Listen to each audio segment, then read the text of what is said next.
Hello, ladies and gentlemen. How are you doing? This is Daryl Guberman, the CEO of Guberman PMC LLC, a quality consulting firm here in Connecticut. The rest of the data will be down below this video in the description. We have a very special guest here today. We have Mr. Mitch Synder. He came in as a cameo appearance in this video. Thank you, Mitch, for coming in. Thank you for all your support out there, whether Bell or Lockheed, Sikorsky or Boeing or who's ever looking at my videos, making them go crazy. Hit actually 1,200 today views on one of my videos discussing, Mitch, the situation that Bell is behind the 8 ball when it comes to winning the contract for the replacement of the Black Hawk with the V-280 Valor aircraft Tiltrotor. Today, this video is very important. It's about Bell CEO Mitch Synder's former employer, Lockheed Martin, pressures DOD to win BackDefiant contract. Yes, that's what it is. Mitch, you are a former employee in the management arena. I know you've worked on the F-16 program as well at Lockheed and international customers.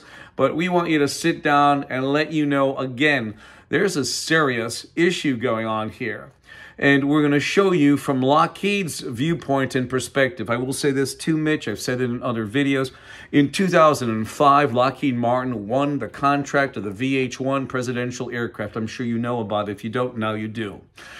What happened is I think the Connecticut lawmakers all piled on that and says, you can't. We've been building the VH-1 for over 40 plus years, you know, the presidential. So they got it back. What happened at Lockheed, if I had a crystal ball and I looked into it, I would say that the actuaries, the people who are looking into the future of the business, said, let Sikorsky have it. Another 10 years, we're going to buy it. And that's exactly the way I feel. You know, my mom used to say, if you can feel it in your gut, it's 9 times out of 10 correct. So let's continue. I'm going to show you this right now. There are a couple guests here. We're going to bring them out one by one. We're going to bring out Mr. Daniel Schultz, who's the president of Sikorsky Lockheed Company. Last time we looked. We also bring Mr. James Tacit he's the CEO of Lockheed Martin Corporation. I'm going to get into this now. We don't want to waste time. We're not going to go into about how the IAF was handed over, ANSI, ANAB. This is going strictly as an informational video. Sitting on the board of the American National Standards Institute, and between 2015 and 2021, they were sitting on the International Accreditation Forum Incorporated in Delaware, where a communist Chinese national, Zhao Jinwu, who has been involved with our quality since 1994, took over as chairman of the International Accreditation Forum, an American company that has has accreditation bodies on that board. It's basically an organization that has these different accreditation bodies. ANSI, ANAB sit on there, right over by Pakistan and Iran. I've got into that in other videos. I want to stay focused on this and give Mr. Mitch Synder a talk of a lifetime because he really needs it. So you have ANSI and ANAB. They've been controlled and manipulated by China between 2015 and 2021. You have Joe Batia, the CEO of ANSI, always shaking hands with the Chinese. He says we have to make, we have to have voluntary consensus standards throughout the world. And you will find under the guise of quality, these voluntary consensus standards fail and fail miserably.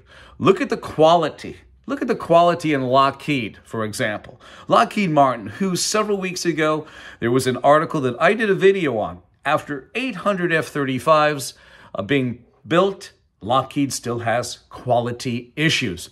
Boeing, too. They have you have the FAA and Boeing and Lockheed. They all sit on ANSI's board. You're going to see that very shortly in this video. And their quality is atrocious with the 737 MAX, the Boeing 777 and Boeing 787. They all have quality issues. And they all sit on the quality organization of ANSI, who is both a standard writer and also a accreditation body, a registration body, and a partridge in a pear tree. So let's get to the first organization, federal agency that sits on ANSI's board. And I'm going to tell you right now, Mitch, because you're not on ANSI's board, you're going to be one player out of business. I'm going to tell you right now. I told you about 2005 in Lockheed and the VH-1 contract.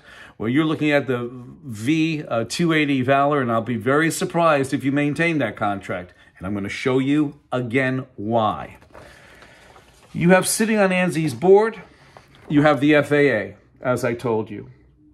You also have Lockheed Martin sitting right over by the FAA on ANSI's board.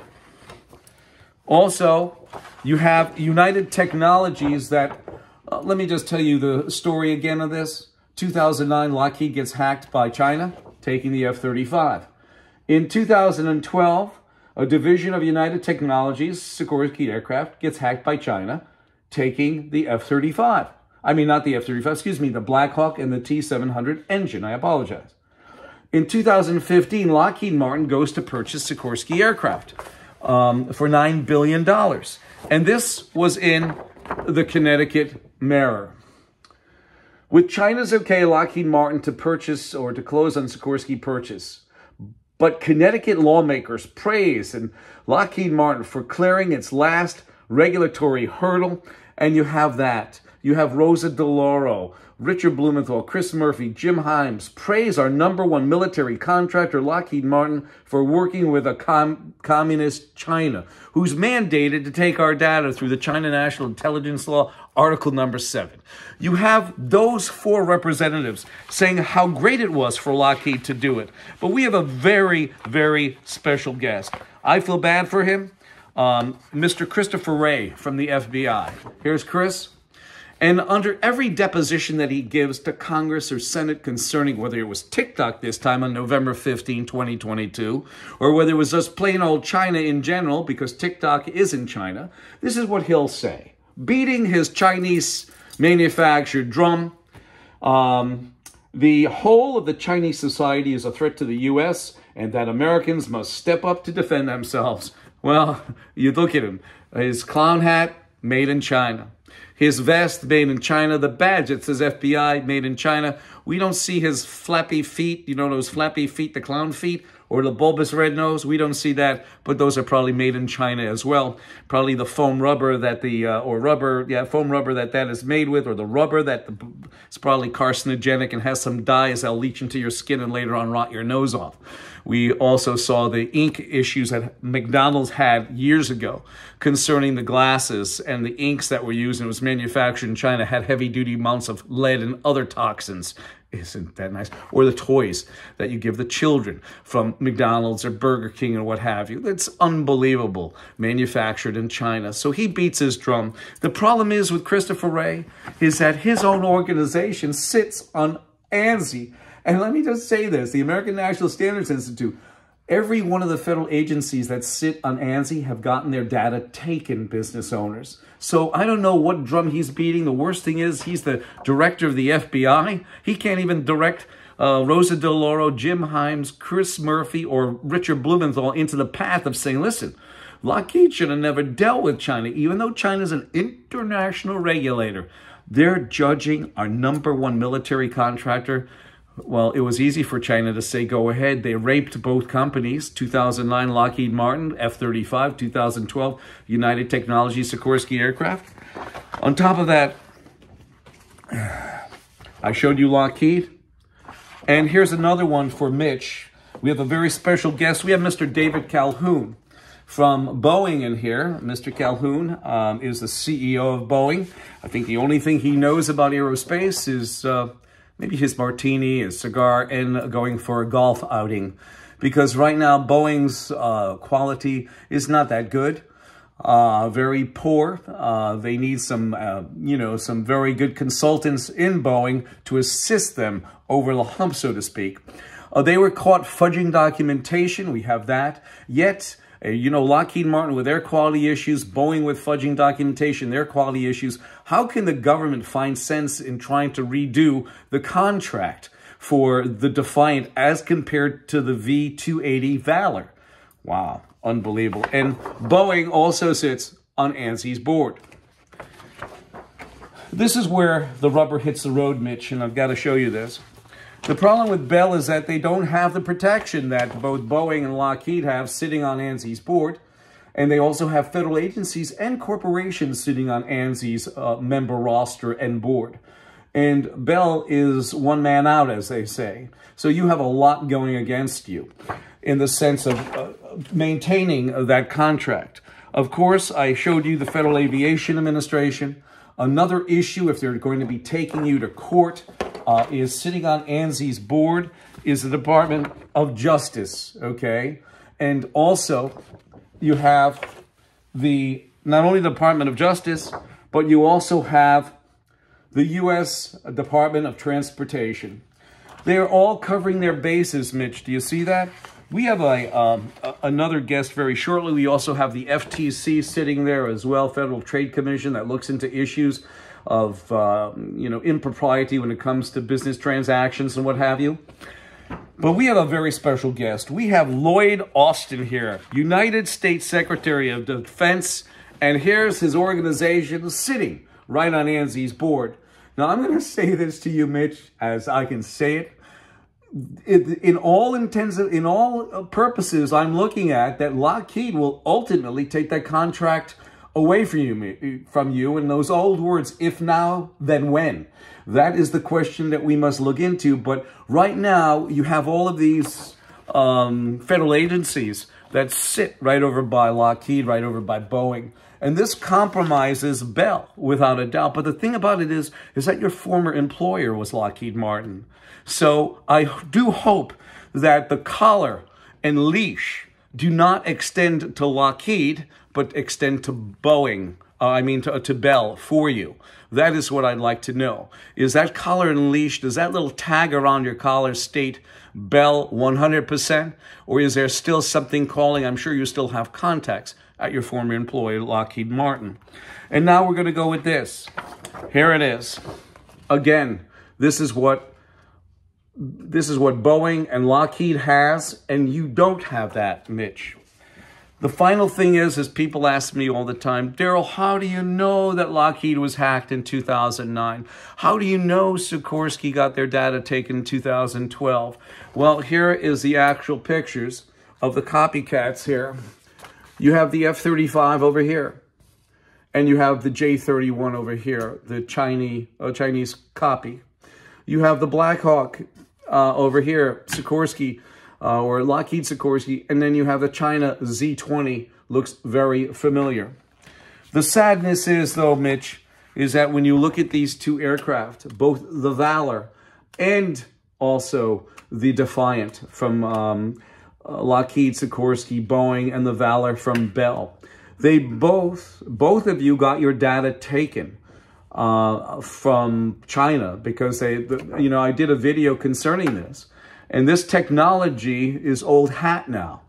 My suggestion would be possibly to go back to the drawing board, but there's been millions of dollars spent. I don't think anybody's going to do it. But I will say this again, because I believe in integrity, honesty, and the truth. And honestly, Mitch, it does not look good long-term for Bell to maintain, retain, or sustain the V-280 Valor. I feel bad for the employees on the floor all the way around because for mismanagement, it might be an issue. And I'm not saying you're mismanagement. I'm saying that you are highly praised as compared to Jim Tassett, if you wanted to compare. And we've done that analysis. There is websites that compare your leadership skills. I think Jim Tassett was 74%, and yours is about 84, 85% as a leader goes. But, your former employer may win this contract, and that is the problem. They're still fighting it from what I understand. And look at who they have in their pocket. They got the Government Accounting Office as well, part of the government, DOD, DOJ, FAA, FTC, FBI, all of them sit on ANSI's board next to Boeing and Lockheed, while Bell is out there in the cold. but I'm very proud of the fact that you aren't part of ANSI. You're standing alone, just as I have these last 12 years, issuing quality certifications fully accredited, while my competition tried to take me to court. Yes, they tried, but they lost. Their shill lost for them. And that's all I'm going to say. It's been a heck of a long, long road. It's going to continue to be, unless Joe Bathia and his lawyer, James Carroll of Carroll & Weiss, and also Russ Cheney, sit down and apologize. And that's why you have half a nut fuck you behind me. And I'm going to leave it there. The rest of the data, Mitch, it's going to be down below this video. And this video, again, is Bell's CEO Mitch Snyder's former employer, Lockheed Martin, pressures DOD to win back Defiant contract. My feeling, Mitch, again, is yes, they are going to win it back from you. And I look forward to contacting me after that happens, and you're going to ask me, how do you know that, Daryl? Past history and past practice dictate future events. 2005, remember what I told you about Lockheed and the VH1 program? 203-556-1493 or Daryl, TQRS, at yahoo.com. The crux and the meat and potatoes of this, it will be down below this video. I thank you, Mitch. Thank you very much for coming over. I appreciate it.